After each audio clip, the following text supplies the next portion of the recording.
इथून सुरुवात झाली की काय या सगळ्या पूर्ण एलिमिनेट करण्याच्या गोष्टींवर.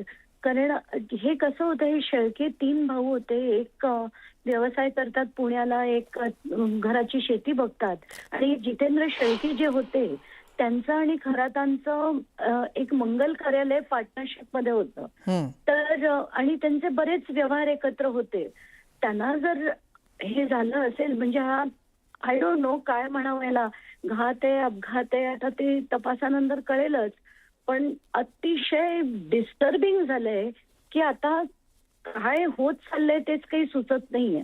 हा घात असावा असे आता तरी वाटतंय, पण बघू त्यात पुढे काय होतंय ते. यातून तपासात काही फरक पडेल असं वाटतंय आपल्याला, कारण त्यांच्या चौकशीतून काही महत्त्वाची माहिती मिळू शकली असती जी आता मिळणार नाही. अगदी अगदी तसंच वाटतंय की कारण अनेक उलगडे झाले असते पण ते होऊ नयेत म्हणून असं काही झालंय का अशी शंका आपल्या प्रत्येकाच्याच मनात येईल. पण आत्ताच्या घटकेला काय बोलावं हेच सुचत नाहीये. या अपघाताची देखील चौकशी व्हावी अशी आपली मागणी आहे का? अगदी मला नक्कीच मागणी काय आहे ती तर झालीच पाहिजे. आणि याच्या मागे जर खरंच कोणीतरी असेल तर ते कोण आहे आता तरी इनफ. म्हणजे जर कोणी राजकारणी असतील तर हे 100% बाहेर आलं पाहिजे. आणि आणखी काही असे निकटवर्ती आहेत अशोक खरात यांचे, त्यांना आता काळजी घेण्याची गरज आहे? नक्कीच. ही जी सगळी मी जी नावं सांगितली होती त्याच्यात बाळासाहेब बोराडे आहेत, हे दीपक आहेत, ते सचिन सुंबळे आहेत, अशी अनेक नावं आहेत. पण या सगळ्यांना आता संरक्षण दिलं पाहिजे असंच मला वाटतंय.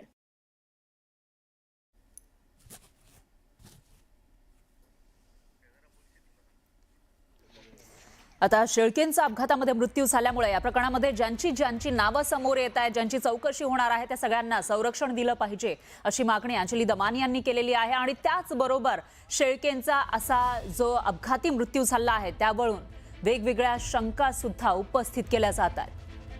दरम्यान कॅप्टन अशोक कुमार एकनाथ खरात हा अध्यक्ष होता. शिवनिका संस्थांचे हे सर्व पदाधिकारी आपण बघतोय. कॅप्टन अशोक कुमार एकनाथ खरात जो भोंदू खरात सध्या जेलमध्ये आहे तो अध्यक्ष होता या संस्थेचा. त्याच्यानंतर डॉक्टर जितेंद्र गणपतराव शेळके ज्यांचा आज मृत्यू झाला आहे ते उपाध्यक्ष होते याच शिवनिका संस्थांचे. त्याच्यानंतर सौ कल्पना अशोक कुमार खरात जी पत्नी आहे अशोक खरातची त्या इथं सरचिटणीस होत्या. आणि त्याच्यानंतर रुपाली चाकणकर या सदस्य होत्या त्या शिवनिका संस्थांच्या.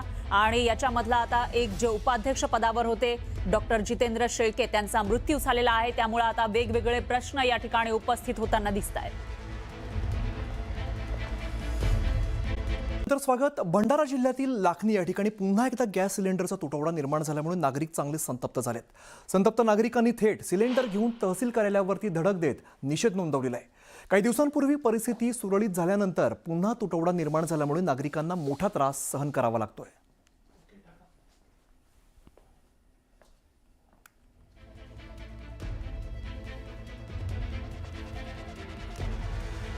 तर भंडारामधली आपण ही सगळी दृश्य बघतोय. भंडारामध्ये पुन्हा एकदा गॅस सिलेंडरचा तुटवडा निर्माण झाला त्यामुळे नागरिकांना नाहक त्रासाला सामोरं जावं लागतंय.